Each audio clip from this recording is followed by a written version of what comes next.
अपनी उस तृष्णा को कहीं न कहीं संयमित करने का प्रयत्न करना चाहिए।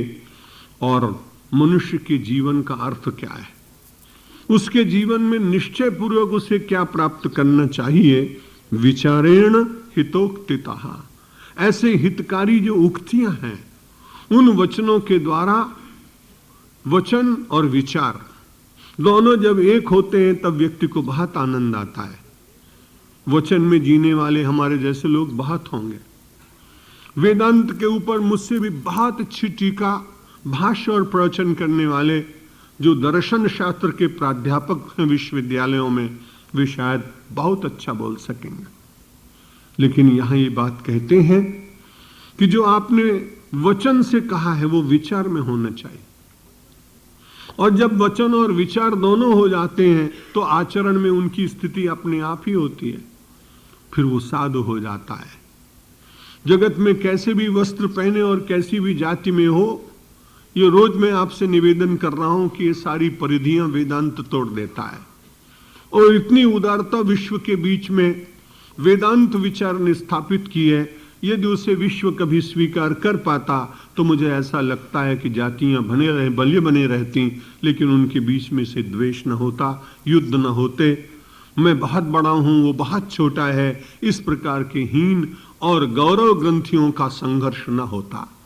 ईश्वर की इच्छा, उसकी अपनी माया है, वो किस प्रकार से चलाता है, उसका संसार है। उस संबंध में हम सब लोगों को बहुत चिंता करनी नहीं चाहिए, बहुत विचार करना नहीं चाहिए, क्योंकि जो विषय हमारा न हो, हम उसे बार बार विचार करें तो भी उसका कोई उत्तर मिल नहीं पाएगा।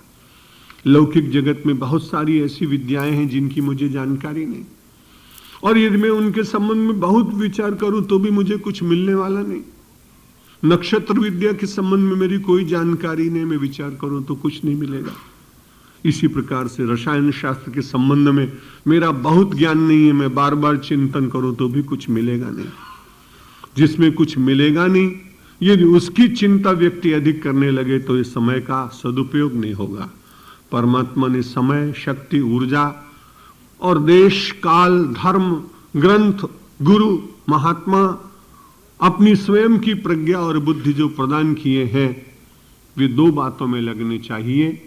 या तो उनका उपयोग हो, उपयोग सामान्य लोग करते हैं, उससे कुछ उच्च श्रेणी के जो लोग होते हैं वो उसका सदुपयोग करते हैं।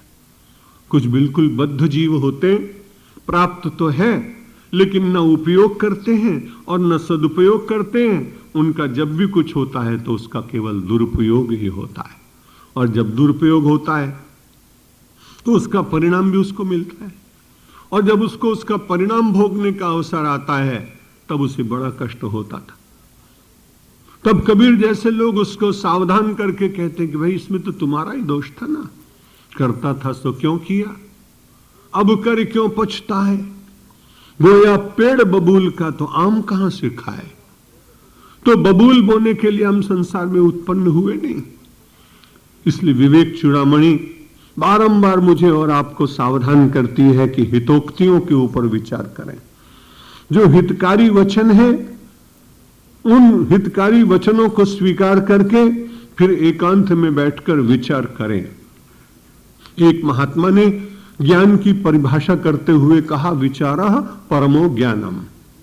विचार की पराकाष्ठा ही परम ज्ञान की वो भूमि है जहां से वो अंकुरित होता है।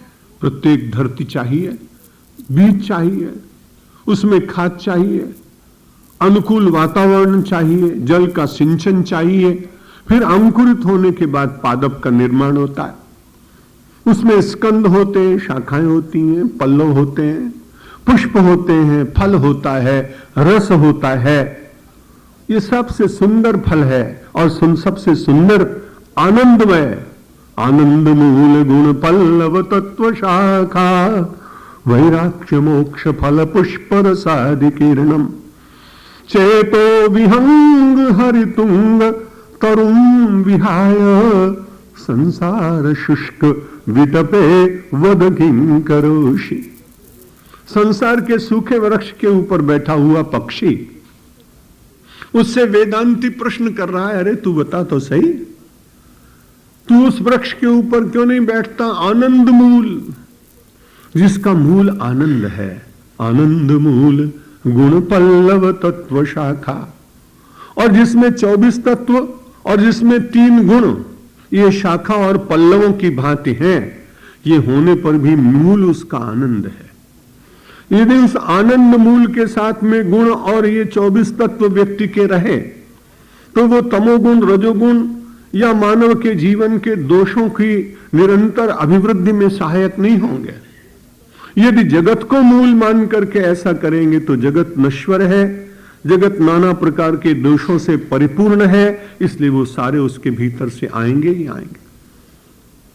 इसलिए आनंद मूल गुण पल्लव तत्व शाखा, वैराग्य ज्ञान फल पुष्प रसादि किरणम, इसमें 2 प्रकार की वस्तुएं हैं। वैराग्य का इसमें पुष्प लगा हुआ है, और यदि वैराग्य के पुष्प की सुगंध श्रेष्ठ ना होती तो आप विचार करिए कि हम सब लोग कभी कभी तीर्थों में जाकर विराग से संपन्न महापुरुषों के दर्शन करने का प्रयत्न करते हैं।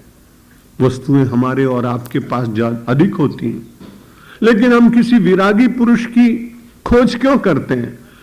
पुरा काल में लोग जाते थे तो उड़िया बाबा जी के दर्शन करते थे। कमंडल होता था, एक साधारण सा खादी का कपड़ा होता था।